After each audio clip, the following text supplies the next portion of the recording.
So it's been announced by our Prime Minister that Lockdown 3.0 begins next week, December 2nd, with a stricter three-tier system across UK, meaning millions of Brits will not be able to mix with their families until Easter, except for a short reprieve over the Christmas holidays. And the Tories, the MPs, are already fighting back this. They formed something called the COVID Recovery Group, which is 70 of them, and they've demanded that the Prime Minister prove that these measures save more lives than they cost. Let me repeat that. They want to see clear demonstration that these measures save more lives than they cost. And I'm so glad that they are actually making that statement, because we've been talking about this for months and months and months.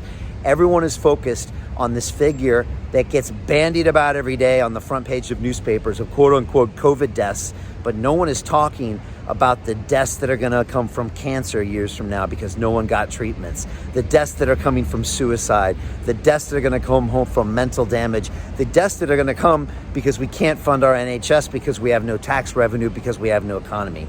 And so this group of Tory MPs are finally smartening up and saying, well, wait a second, prove these measures save more lives than they cost. They also went on to write further and said that the current new draconian three-tier system infringes upon people's health and well-being with drastic costs, drastic economic costs to both health and well-being. So again, they are finally realizing that this is not just about quantifying a death number. It's really looking about the massive economic costs that we're racking up. And here at London Real, we've been having these conversations for months and months and months, almost a year. We've been having conversations like this that were banned on social media platforms, banned even by our regulator here in the UK, Ofcom. Real talk from Nobel Prize winners that have asked these same questions. I had a conversation last week with the Harvard medical doctor, Martin Kulldorff, one of the authors of the Great Barrington Declaration, that talked about this concept called focus protection. It's not rocket science. He said, you are 1,000 times more vulnerable to this disease if you're in your 80s than if you're 8 years old. 1,000 times. He said, we never see that in science, Brian. He said, so by definition, we need to treat everyone differently. He said, we could simply solve this right now and get everyone under 60 who is healthy, or who doesn't have diabetes, heart disease, or any underlying ailment back to work right now. He said, mass testing doesn't make sense because testing asymptomatic people is ridiculous.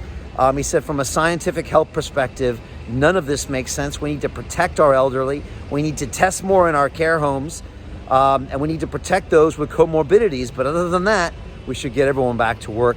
This is what the science says. And yet, over and over again, we see our politicians ignore the science for their own agenda, which makes no sense and doesn't have anything to do with you or me, the taxpayer, the small business owner, the employee, the unemployed person suffering mental health, physical health problems, and it's frustrating.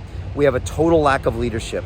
We have a completely disproportionate response to the virus and a total lack of science-based decision-making. Again, this isn't rocket science, and it's nice to see some Tory MPs finally wising up. They must have been watching London Real to hear some of these ideas and start asking about the cost-benefit analysis. I spoke weeks ago that this has been run before. The cost-benefit analysis of lockdown has been proven by a study to be 10-1 if you lock down. Sure, you're going to lock down, and maybe you see some of those numbers that are thrown at us every day, which most is incorrect data, by the way, coming down, but you're going to pay 10 times that in later deaths, in economic depravity, and we've got to make these decisions now. £2 billion a day we are losing in the British economy as we continue going on, and the hospitality sector is being absolutely crushed right now with these lockdowns and with this new Tier 3 system. So we've got to stop it now. Please leave your comments below.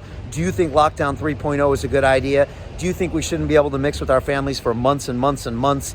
Do you think these are the right decisions, or do you think we should use a way of tailoring those most vulnerable and keeping them protected? It's called focus protection. Leave me your comments below. Forward this message on to other people. The best idea will win. Let's keep talking about this. We are getting closer. People are listening, but we've got to push this through, and we've got to do it now.